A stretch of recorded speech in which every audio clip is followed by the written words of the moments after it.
I'm ready to kick my girlfriend out because all she does is scroll TikTok and blow my money, but dumping her might turn me into the villain who left her homeless. I, 24 male, met a girl, 22 female, in a community college class when I was 20. We came from very different backgrounds. I was middle class trying to find a cheaper way to go to college, and she was living in almost poverty going to school because she was forced to by her parents who were threatening to kick her out. She dropped out about a year into her schooling while I continued and finished. During her first year we formed a relationship and she moved into my apartment more or less. Her relationship with her parents is pretty much non-existent and she has little to no outside friends besides one or two women she knew from high school, who are deadbeats in my opinion. I make around $80,000 a year so we live relatively comfortably, but there's still some strain on finances. I can't exactly say when I started losing feelings, but the fact that she refuses to work, will not cook and wants to eat out every day, does not want to go to school, and continuously wants to buy and spend money on clothes and other stuff just slowly started grating me more and more.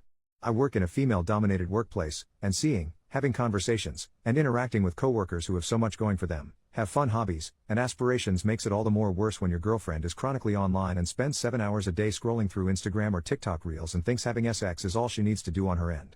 Our relationship isn't bad, we have fights every now and then like an average couple, have an active sex life, but that's pretty much it. From her perspective if I broke up with her it would be out of nowhere, but I'm pretty much done, and know I could move on quickly and have nothing to be regretful about as shitty as it sounds. The problem comes in her having no job, no finances, almost no friends, and no family support unit.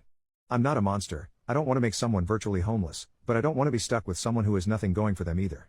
I don't know what to do. Update the next day. For starters I want to thank everyone for all the advice I was given on the last thread as it helped me formulate how I would go about doing this. When I made that post I was having an extremely bad day and didn't expect it to blow up like it did, so I don't think I was able to give her a fair defense. Also I got dozens of messages, ranging from asking me to hand out her contact info so they could take her in as a live-in ex-girlfriend, to helpful advice telling me to start hiding anything valuable. When I had said that she had come from poverty, her father is a laborer while her mother also lives a similar lifestyle to how she lives now. Their home is maybe 1,100 square feet and in a terrible place in town, and given her father's past ultimatum, I don't think he will take her back as she hasn't been back home in years. Yes, I have talked to her about this, since January maybe 3 times. Either by gently telling her it would be nice if she went out more to find a hobby at the very least to flat out saying she was wasting away on her phone and that she needs to get a job or go back to school. Each time she either changed the subject, makes it a joke, or follows through for a couple of days before going back to her usual self. She is a kind partner, who asks me about my day, always tries to make me laugh or lighten the mood when I get annoyed, and generally shows a lot of affection. Which makes me feel terrible when none of that works anymore, and I just see her as another person.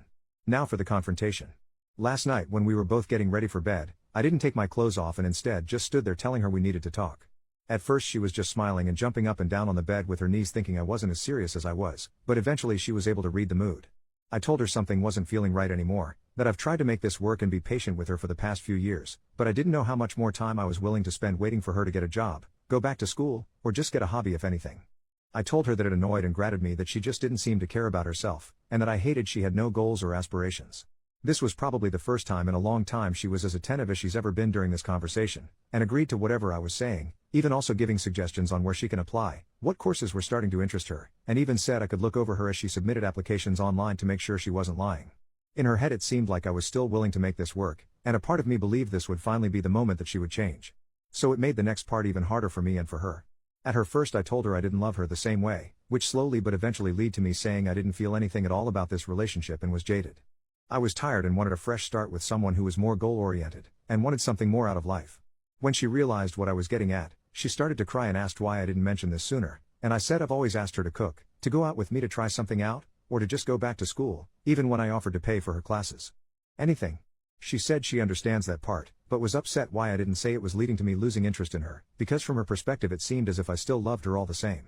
She started apologizing, saying she wasn't in the right mental state and saying nothing was motivating her, and she genuinely had no interest in any hobbies. The only thing she liked was spending time with me, which is all she looked forward to in the day when I came home. None of this was really affecting my emotions besides making me feel uncomfortable, so I tried to continue by saying, I think her lifestyle would be better with another person, but she immediately cut me off and became more panicked.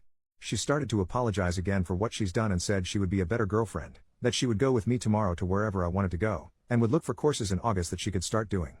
But she did not want to lose me since she had nothing else in life, and absolutely hated that I stopped loving her. There were so much tears and snot that I said we would have this conversation again when she calmed down, and we eventually did in an hour or so. She pleaded to give her 2 months to make a change and give her another chance, and promised that she would change. Again she listed off all the places she would apply to and said she would be a better partner. I never wanted to make her homeless, so this seemed like a good settlement, even though I still had my doubts.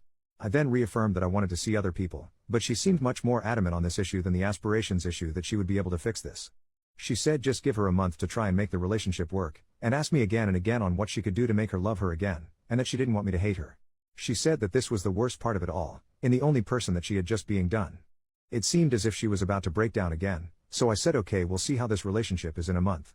In my mind, if I'm allowing her 2 months to get back on her feet, then by a month she would already be ready to move on.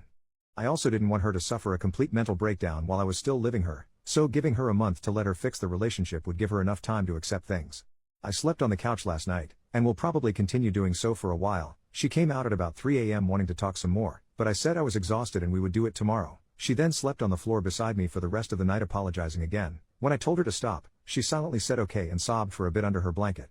But that's everything that's happened, so far. This was one of the hardest things I've ever had to do, but I regret nothing and feel much better letting everything out. I don't know how this situation will be in 2 months, but I was firm that it was the deadline.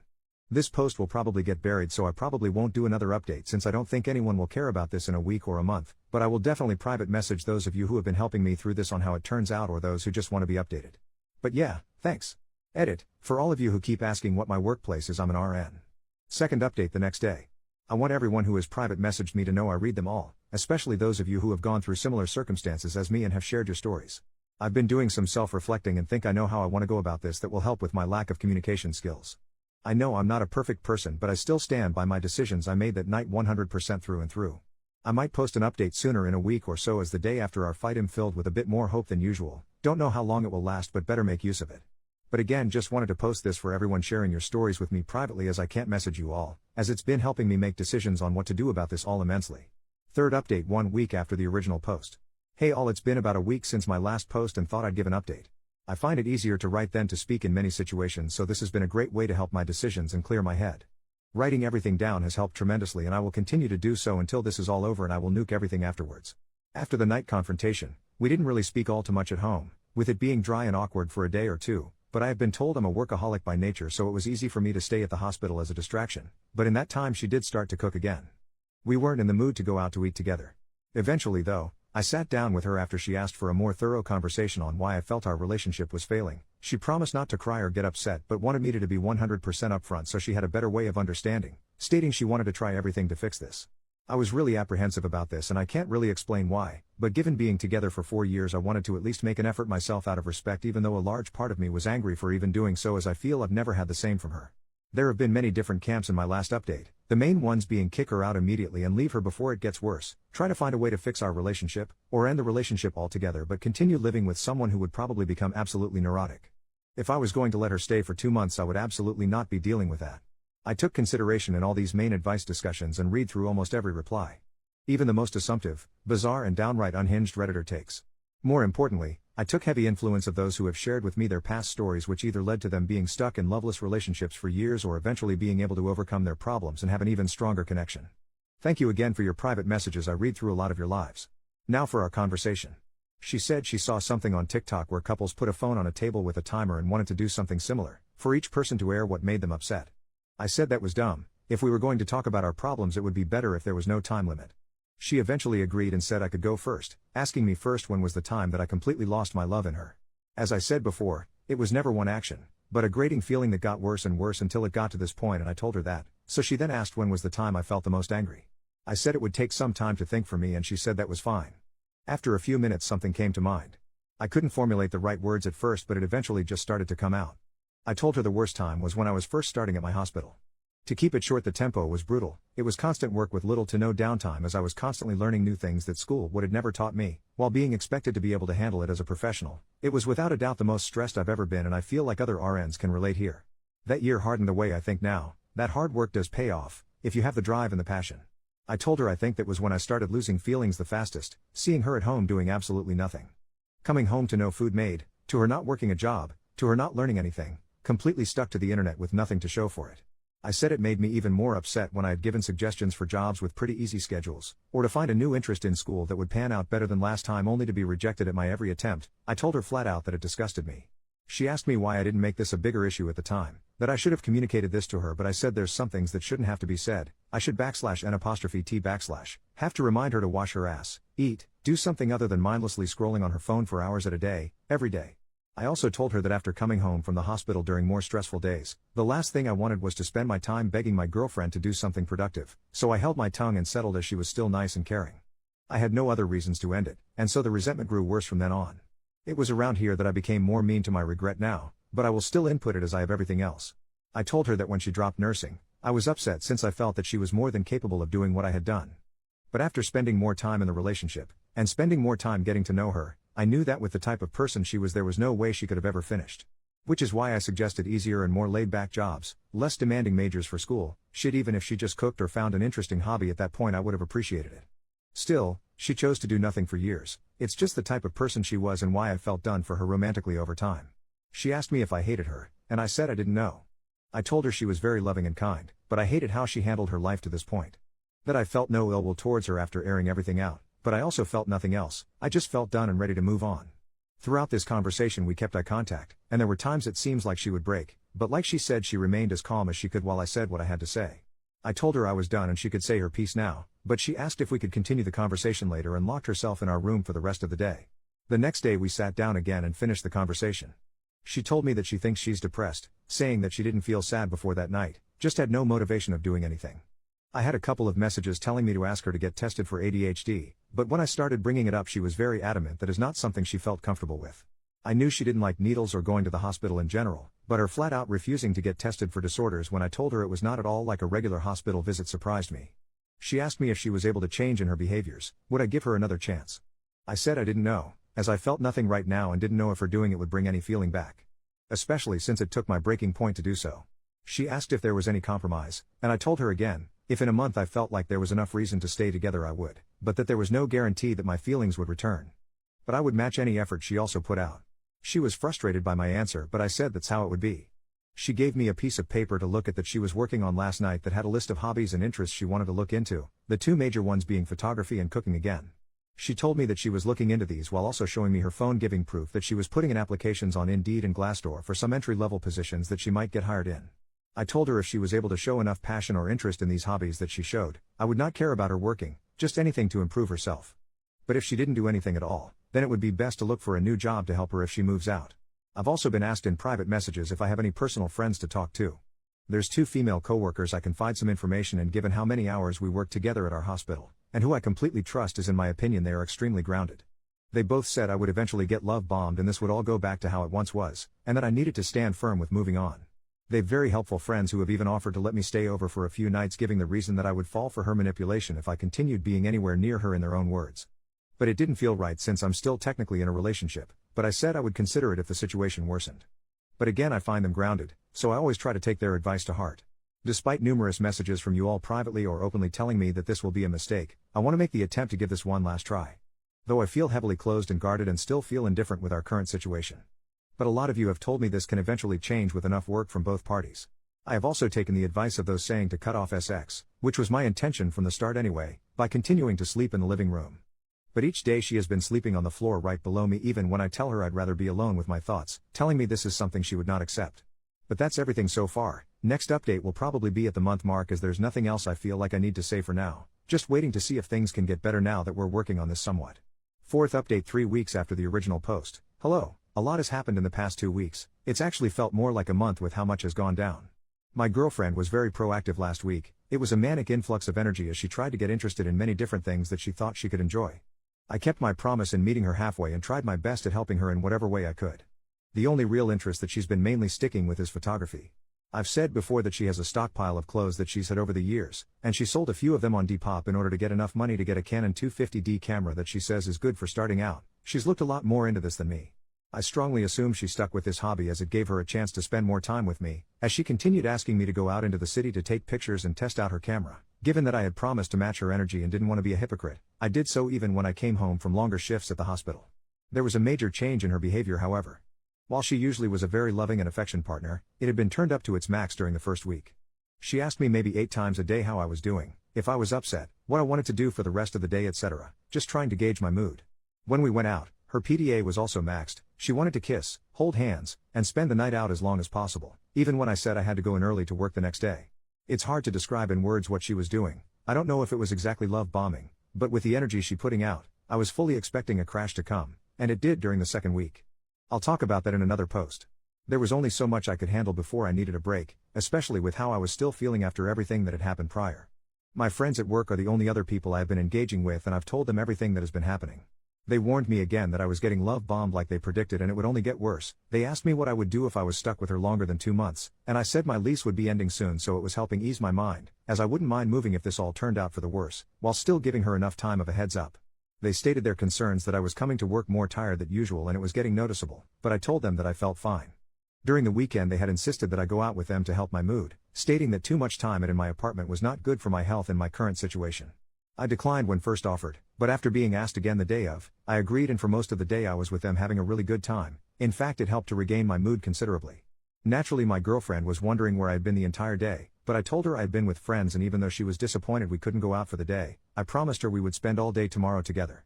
I get continued messages that I should immediately drop my friends and that they are manipulating me and my decisions, and think what you may, I know they are good people who look out for me. They played a large part in me quitting smoking this year, which although has made me more anxious at times, has helped with my health considerably. There's a different type of bond you form with people in our work environment, and I trust my coworkers with my life, for lack of a better term. Anyway, that's most of what happened the first week. Putting everything for the second week would triple this post, and it's hard looking back on it as it happened so recently and I still feel heavily raw. Large part of me posting this update to help, as writing everything out has always been a therapy for me. But yeah, thanks for your messages, and I'll try to reply to those of you. I promise to keep updated for more relevant details. Fifth update 2 months after the original post. This is a very long post, just as forewarning. I've been holding back posting this for a while, as whenever I begin to write, I cannot continue without having to stop. But now that over a month have passed, I think now is the best time to reflect. There might be parts in this post that don't make too much sense chronologically, but given that I've been writing and taking breaks over multiple attempts, some past tense might be off as to where I began and left off. When I said the crash of emotions would come, I was right. It was ugly, loud, and could have been easily prevented in parts. When I posted my last update, I was not in the right mental state, so reflecting on the week before and writing helped to calm my nerves. I'm also a bit embarrassed to admit that I started to smoke a bit again, but it also helped tremendously in my mental, which was getting close to crash as of recent, and without the help of my friends I didn't have much else to turn to. This breakdown was something I could not tell them since I didn't want them stepping in. There had been a point where my girlfriend was in a not so well mood during one of our outings to the city. After returning home, she had said I was being dismissive, and if I felt angry or upset with her. Trying to be better with communicating, I said that I was getting uncomfortable with her constant need of affirmation and affection, as it was continually constant. Given that she was still sleeping in the living room at night, I was getting no time alone to myself at all while at home, and after so many outings, I was starting to get physically and emotionally drained. Truthfully, I felt physically tired more than anything, and given what my coworkers and my girlfriend say, it tends to show on my face more worse than it is. My girlfriend seemed to take this heavily, and didn't attempt to talk with me for the remainder of the day, along with the next, but was in a much more brooding mood during the second. Maybe it would have been better to apologize or communicate better during that point, as it might have been the point that a lot of this could have been avoided if I said something, but I instead took the time to nap and spend time alone, which I had rarely the chance to for over a week. Then came the third day. A lot happened over the course of this day, and a lot was said, and this was where the breaking point occurred, which caused further problems throughout the following week. I will try to be as thorough as I can, remembering everything that happened, from the start of the day to the end. When I had woken up, I had left without saying goodbye or speaking to my girlfriend, as I was almost running late. Normally I at least check on her to see what she's doing before I leave. She had been sleeping in our room for the last few days since her mood dropped. My mood was higher than usual during work, as I was rested, had my alone time, and was just genuinely having a nice time at the hospital, which didn't happen too often.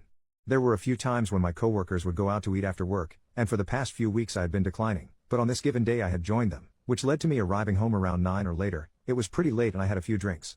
This is where I begin to have trouble writing. And where I usually stop. Arriving home, I see my girlfriend sitting down in the living room, looking at me directly as I walked in, not saying a word. It startled me, and I asked what she had been doing, as she wasn't on her phone nor was she watching TV, just sitting as if she was staring at a wall before I had entered. She asked me where I had been, and I said I was out with friends. She immediately asked were they my friends from work? My girlfriend is aware that I work alongside mostly women, and I have brought up my friends in the past before our relationship broke down to this point. I said yes, I was with them and we had gone out to eat. She asked me if I had been drinking as well. I don't know if it was noticeable or not or just a random question, but I said that I had. There was a period of uncomfortable silence that felt a lot longer in memory. She eventually brought up my month deadline on whether my feelings would change, and she asked if they have. It took me a minute to reply as that question had taken me off guard, and I said I appreciated her efforts in what she was doing, but I was still unsure of our future together and couldn't give her a direct answer. She told me again that during our outings together, that I was being dismissive, and that she felt I wasn't putting in the same effort to make this relationship work. I asked what she meant, as I was going out with her whenever she asked and matching her effort in finding hobbies whenever she thought of something she enjoyed. To me it just seemed like something she was just saying out of neediness. I think it was at this point she started to lose her composure, as her voice couldn't remain constant. She told me if I was aware that I wasn't smiling when we were outside, that I was quiet and rarely talked when we were spending time together. I told her she already knew how I felt, so for some of it, my mixed feelings shouldn't come as surprise. But I also explained again my lack of talking was just from being tired from work, but I don't think she believed me.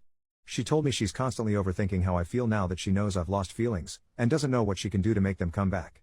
I told her again to just find a passion for something, anything, to get out of bed and be active with anything in her life.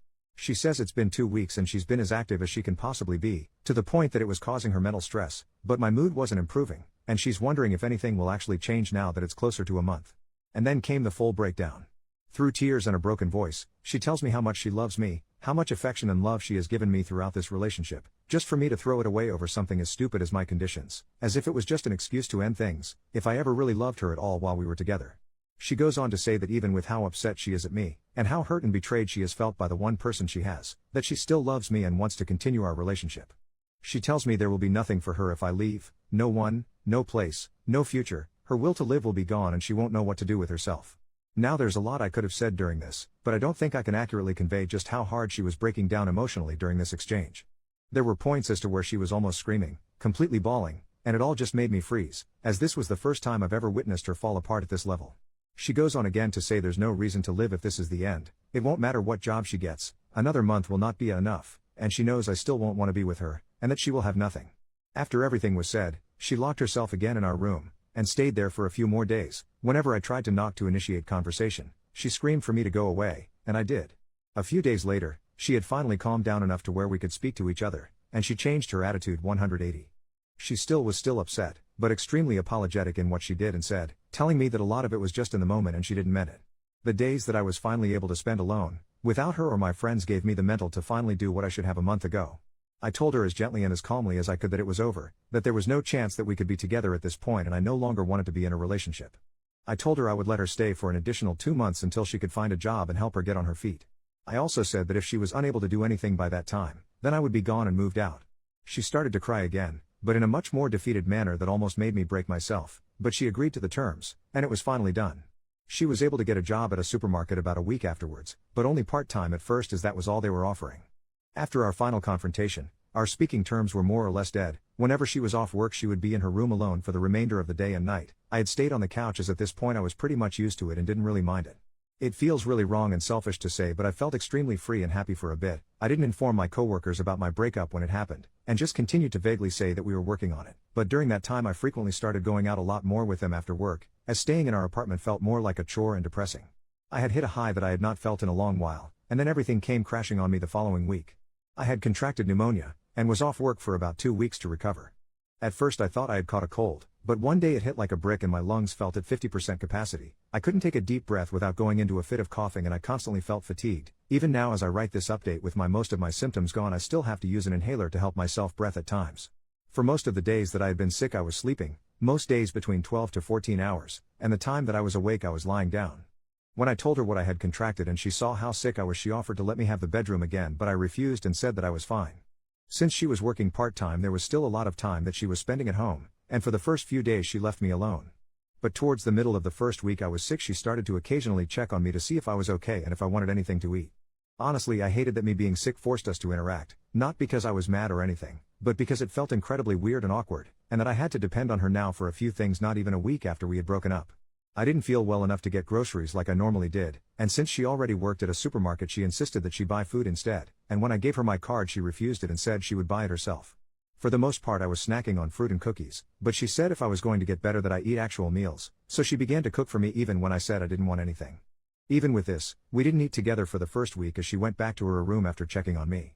But during the start of the second week of me being home, she started to sit down with me while I was awake and talk with me.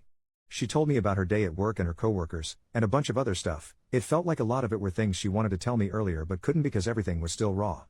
But when she started to talk, she didn't stop, and honestly, I enjoyed listening to her talk about her day because it felt different.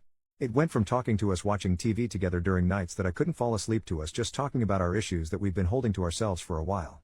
It was extremely cathartic, and there was no yelling or arguing, just listening. It felt a way that we hadn't talked in a long time, not since from before we got together years ago when we're friends and classmates.